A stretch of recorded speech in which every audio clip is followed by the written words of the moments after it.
আসসালামু আলাইকুম রহমতুল্লাহি ওবরাকাতুহ ইন্নাল হামদুলিল্লাহ ওয়াসসালাতু ওয়াসসালামু আলা মান লা নাবিয়্যা বা'দা আম্মা বা'দ। দেশ ও দেশের বাহিরে থেকে যারা আমাকে দেখছেন সকলকে জানাই আন্তরিক শুভেচ্ছা ও অভিনন্দন।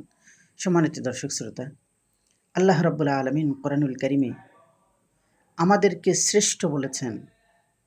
আল্লাহ রাব্বুল আলামিন কোরআনুল কারিমের ১৫ পারায় আল্লাহ তাআলা বলেছেন, ওয়ালাকাদ কাররামনা বানি আদম। আমি বনি আদমকে সম্মানিত করেছি। অর্থাৎ এত সম্মান এবং মর্যাদা দিয়েছেন যে তামাম সৃষ্টিকুলের ভিতরে যত সৃষ্টি আছে সমস্ত সৃষ্টির উপরে একমাত্র মানুষকে আল্লাহ রাব্বুল আলামিন শ্রেষ্ঠত্ব দান করেছেন। আর এত সম্মান থাকার পরে, এত মর্যাদা থাকার পরেও আমরা আমাদের সেই রবকেই ভুলে যাই। আমরা আমাদের রবের সাথে নাফরমানি করি।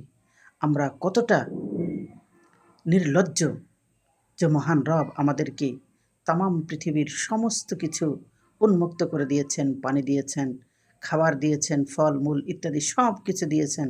তারপরেও মহান রবের নাফরমানিতে লিপ্ত থাকি। যখন আজানের ধ্বনি আমাদের কানে আসে, তখন আমাদের বিভিন্ন কাজ বা অজুহাত দিয়ে আমরা নামাজ থেকে পৃথক হয়ে যাই।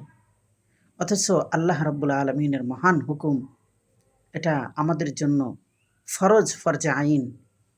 এজন্য সম্মানিত দর্শক শ্রোতা, আল্লাহ রাব্বুল আলামিন আমাদেরকে সবচাইতে যেমন সম্মানিত করেছেন, তেমনিভাবে যদি আমরা মহান রবের হুকুমকে পালন না করি, তাহলে সেক্ষেত্রে আল্লাহ রাব্বুল আলামিন বলেছেন, উলাইকা কাল আনআমি বাল হুম আদাল। শুধু পশুর সঙ্গেই তুলনা করা হয় নাই, বরং বলা হয়েছে পশুর থেকেও নিকৃষ্ট যদি মহান রবের হুকুমকে পালন করতে না পারি। যদি মহান রবের হুকুমকে আমরা অস্বীকার করে বসি, যদি অস্বীকার করে তাহলে তো তার ঈমানই থাকবে না। আর যদি আমরা হেলায় খেলায় আমাদের জীবনটাকে অতিবাহিত করে দিই, মহান রবের হুকুম না মেনে যদি আমরা এভাবে চলতে থাকি, তাহলে আমাদের জন্য রয়েছে অনেক কষ্টকর বিষয়। আল্লাহ রাব্বুল আলামিন আমাদের সকলকে একমাত্র মহান রবের ইবাদত বন্দেগী, প্রিয় নবী সাল্লাল্লাহু আলাইহি ওয়াসাল্লামের সুন্নাত দিয়ে জীবনটাকে সাজানোর তৌফিক দান করুন। আমিন।